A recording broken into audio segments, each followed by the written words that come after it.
From KSN Sports, this is the Sports Report, sponsored by Melton Industries.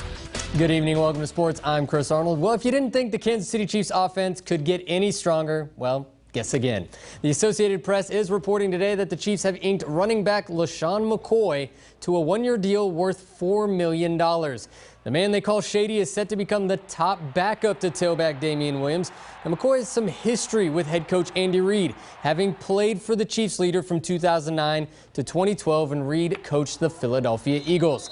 The 31-year-old six-time Pro Bowler was released by the Buffalo Bills on Saturday after rushing for 514 yards and 3 touchdowns last season. Now, in 10 seasons, he's racked up 10,606 rushing yards and 69 touchdowns on the ground. And hey, McCoy, he'll have a week to get acclimated with the Chiefs as they get ready to open their season a week from today on the road against the Jacksonville Jaguars. They beat the Jags at Arrowhead last October, 30-14. Now, 3 of the Chiefs' first 4 games will be on the road. They will open up in front of Chiefs Kingdom in week 3 of the season when the Baltimore Ravens come to town on September 22nd.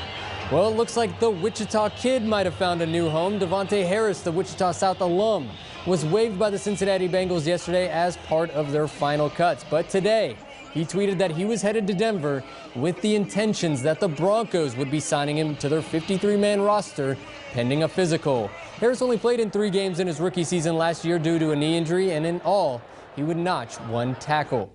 The Royals were able to even up their series with the Baltimore Orioles last night, coming away with a 7-5 win, and they were back at the K this afternoon, hoping to grab another win in front of their home crowd. The Royals would conjure up another late-game rally today in the 7-2 on as Mabry's Valoria punches this one up the middle. Alex Gordon would come racing around the base pass from second to score to give the Royals a 1-run lead at this point in the game, and they'd add some insurance in the bottom of the 8th as Whit Merrifield getting a liftoff right here, parking that one over the wall in left field, his 16th dinger of the year. Now, Alberto Mondesi, he would also make his return today, going 4 for 5 with 3 stolen bases as the Royals come away with the 6-4 win. Not sure how many runs he scored, but I know he was right in the middle of all of our offensive scenarios today. 4 hits. He just looked great. Looked great at shortstop, so glad to have him back. And he hadn't had any hesitation in his rehab in anything that he did. Swinging, stealing, nothing.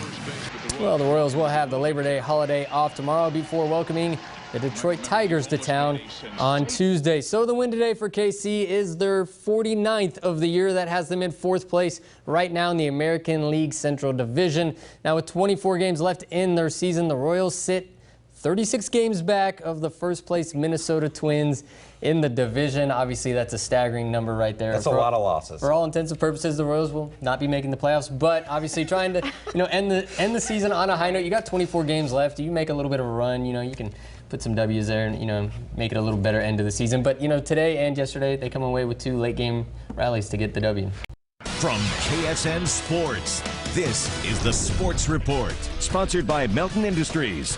Well, good evening. Welcome to sports. I'm Chris Arnold. It was a wild and chaotic race up at the Kansas Speedway this afternoon in the Hollywood Casino 400. The NASCAR Cup Series elimination race saw Denny Hamlin take home the top honors, holding off Chase Elliott on a second overtime restart to pick up some extra playoff points in the process. Now, Emporia native Clint Boyer, he would start at 21st in this race and finish off the day by coming in 8th place. Well, a new offensive coordinator in Brent Dearman seemed to light a fire under the Kansas JAYHAWKS offense last night as they nearly pulled off one of the bigger upsets of the college football season, falling 50-48 to the 15th ranked Texas Longhorns. The team put up 569 yards of total offense last night. A bulk of that came from sophomore tailback Puka Williams, who had 190 yards and 2 touchdowns on the ground. Also, Carter Stanley threw for 4 TDs and 310 yards through the air. Next up for KU, a date with Texas Tech at home. What's better than a team that is winless in the Big 12 taking out a top 15 ranked conference rival? I just can't name anything, but I can show you how it all went down today. Kansas State playing host to 12th ranked West Virginia and looking like the co-conference champs we saw last year. Dejuan Gordon calling long distance on that one. The freshman looking locked in off the bench today. This time it's David Sloan buying time before dishing it off to Gordon.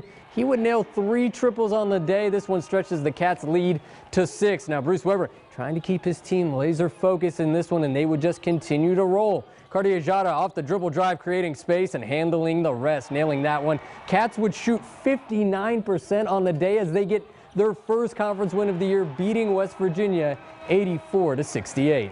I didn't obviously think we would shoot 59%, 50 from three. They're one of the best. I mean, their defensive numbers are, scary, to be honest, as an opponent.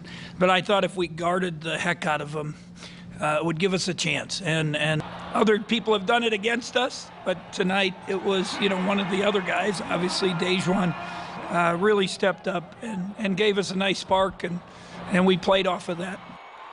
Well, next up for the Cats, a trip to Lawrence to take on the number 6 ranked Kansas Jayhawks in the latest chapter of the Sunflower Showdown on Tuesday. Now, speaking of the Jayhawks, they were on the road taking on Texas this afternoon. Down 5 late in the first half, but not for long as Isaiah Moss continues to be a dagger off the bench for KU, drilling the 3 right there. But the Longhorns went back down, taking advantage of the mismatch in the post here. It's Jericho Sims who will slam this one home right there. Texas, they'd be up 5 at the break, but KU would just wipe it away. Devon Dotson showing that hip wasn't an issue today as he'll get the hoop and the harm right here. Jayhawks would go up 1, and they would never look back after that as they grabbed the W today, 66-57.